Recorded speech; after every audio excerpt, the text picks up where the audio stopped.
নমস্কাৰ বন্ধু বান্ধৱীসকল, মই মাজৰ আপোনালোকে চাই আছে online help boys YouTube channel. বন্ধুসকল, আজি ৰাতিপুৱাৰ কেইবাটা গুৰুত্বপূৰ্ণ খবৰ লৈ আহিছোঁ আপোনালোকৰ আগত।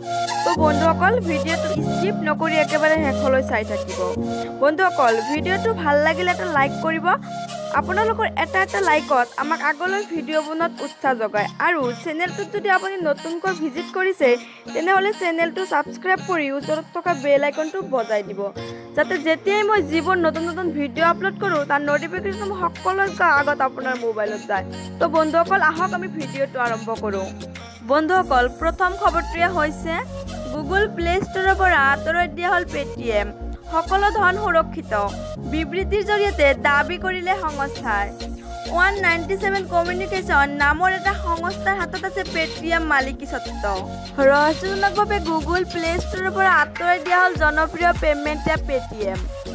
পলিচি ভায়লেশ্যনৰ বাবে পেটিএমক প্লে ষ্ট'ৰৰ পৰা আঁতৰাই দিয়া হৈছে বুলি জানিব পৰা গৈছে। পেটিএম পে'মেণ্ট এপ আঁতৰাই দিয়া হ'ল যদিও অন্যান্য এপ যেনে Paytm for business, Paytm mall, Paytm money app এতিয়াও প্লে ষ্ট'ৰত আছে। 197 কমিউনিকেশ্যন LTD নামৰ এটা সংস্থাৰ হাতত আছে পেটিএমৰ মালিকীস্বত্ব।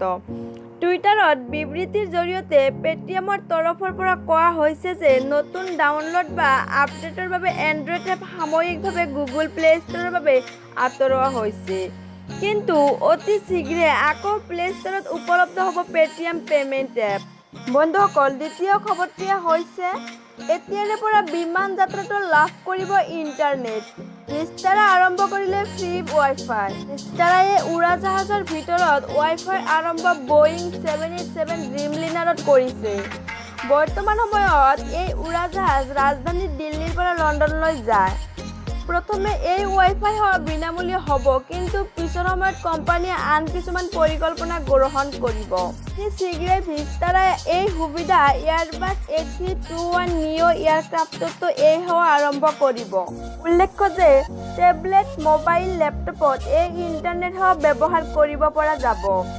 ইমেইল, ছ'চিয়েল মিডিয়া বা আন তথ্য জনাৰ বাবে এই ইণ্টাৰনেট ব্যৱহাৰ কৰিব পৰা যাব। বন্ধুসকল, তৃতীয় খবৰটোৱে হৈছে 21 ছেপ্টেম্বৰৰ পৰা খুলিব ৰাজ্যৰ বিদ্যালয়। চৰকাৰে জাৰি কৰিলে নিৰ্দেশনা। কি আছে নতুন নিৰ্দেশনাত?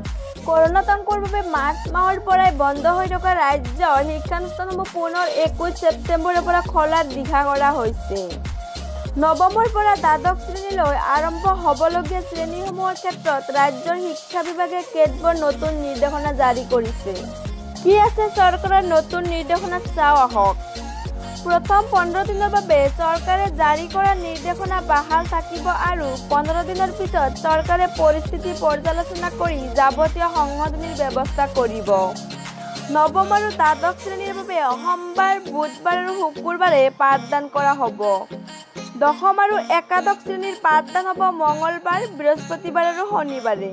বন্ধুসকল, চতুৰ্থ খবৰটোৱে হৈছে দেশৰ 50টা ৰেল ষ্টেচন ব্যক্তিগত কোম্পানীৰ হাতত গতাই দিয়াৰ বাবে ৰেল মন্ত্ৰালয়ৰ প্ৰস্তুতি।